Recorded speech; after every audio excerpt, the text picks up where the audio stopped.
দিল্লিতে যখন 2020 সাল ছিল, বিধানসভায় ভোটে বিজেপি মাত্র 8টা সিট পেয়েছিল। 70টা বিধানসভার মধ্যে মাত্র 8টা বিধানসভা জয়লাভ করেছিল। আর বাকিটা তো আম আদমি পার্টি বা কেজরিওয়াল তিনি সম্পূর্ণ পেয়েছিলেন, এবং একটা বিপুল জনসংখ্যা নিয়ে, বিপুল সংখ্যাগরিষ্ঠতা নিয়ে দিল্লিতে শাসন করছিলেন। কিন্তু 2025 সালে বিধানসভার ভোটে সেই বিপুল জনসংখ্যার একদম ভাটায় পড়ে গেছে। আর 2025 সালের বিধানসভার বিজেপির ঐতিহাসিক জয় হলো। তারা 8টা বিধানসভা থেকে সরাসরি 48টা বিধানসভা জয়লাভ করলো। এখন দিল্লির সম্পূর্ণ বিজেপির নিয়ন্ত্রণে দিল্লিতে রাজ্য সরকার বা দিল্লির সরকার গড়বে বিজেপি।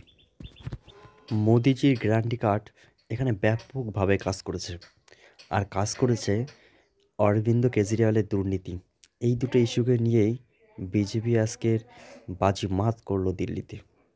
যাই হোক, লোকসভায় একটু আঘাত পাওয়ার পর এই বিধানসভা জয় পুরো অল ইন্ডিয়া বিজেপিকে বড় একটা অক্সিজেন দেবে।